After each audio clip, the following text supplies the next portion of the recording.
Apple is joining the race for triple cameras, and we don't even want to know what this is going to cost. Samsung is apparently working at its own VR and bringing new screens to the table, and it looks like if we'll have to wait for the OLED iPhones to make it until next year, I guess. I'm Jaime Rivera, and look at yesterday's comments. If I had to count $1 for every time people complain about the notch, oh my god, I'd be making lots of money. This is Pocketnow Daily.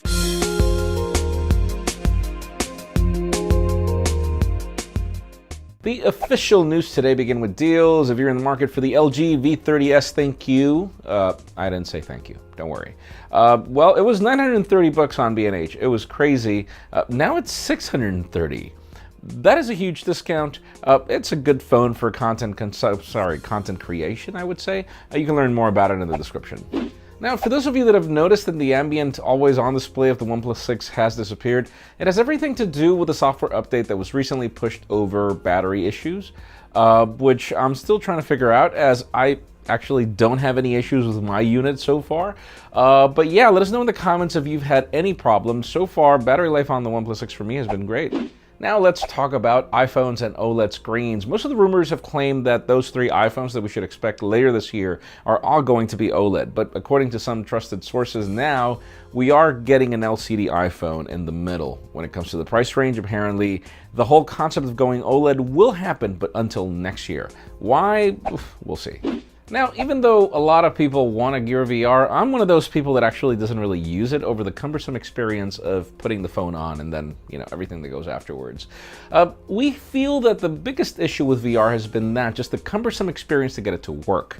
Samsung apparently is joining LG and Google's efforts and bringing us a crazy amount of PPI on a display to go full steam ahead with VR. 1200 PPI is apparently the display that Samsung's been showing off. It seems that there are up to 3 displays that the company wants to work on to get this off the ground. Is this the future of the Gear VR? We hope. We just hope that also, the process of setting it up gets better as well. And finally, the most interesting news today have to do with the iPhone of 2019 as well. We don't know what it's going to be called, but we've been hearing rumors that we're getting 3 cameras on this phone, and this time we hear it from a more trusted source. Why would we want 3 cameras? Apparently, Apple wants to work on a few things, bringing 3x optical zoom, which we currently already have on the P20 Pro from Huawei. Apparently, there will be this new 3D approach to photography, which will enable certain benefits, which we're hoping are not going to be gimmicks, because as much as I like portrait mode on the iPhone X, I don't like having to stand back to take a photo. I feel that to be the most cumbersome experience ever. So in today's question, let us know. 3 cameras, the Huawei P20 Pro, probably the iPhone 11 or whatever it's going to be called.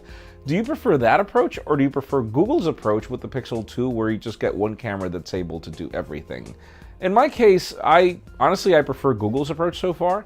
I love what the P20 can do, but not because it has 3 cameras. It's mainly because of that 40 megapixel sensor on one of the cameras.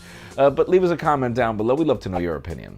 Friends, again, if you want to get the news earlier, follow us on Pocketnow.com and subscribe to our channel by hitting this button up here. You can watch yesterday's Pocketnow Daily up here and our thoughts on the OnePlus 6 camera down here. You can also follow me on Twitter, Jaime_Rivera, on Instagram at Jaime Rivera. Please give this video a thumbs up if you like what you saw. I'm Jaime Rivera. Thanks so much for watching. We'll see you tomorrow.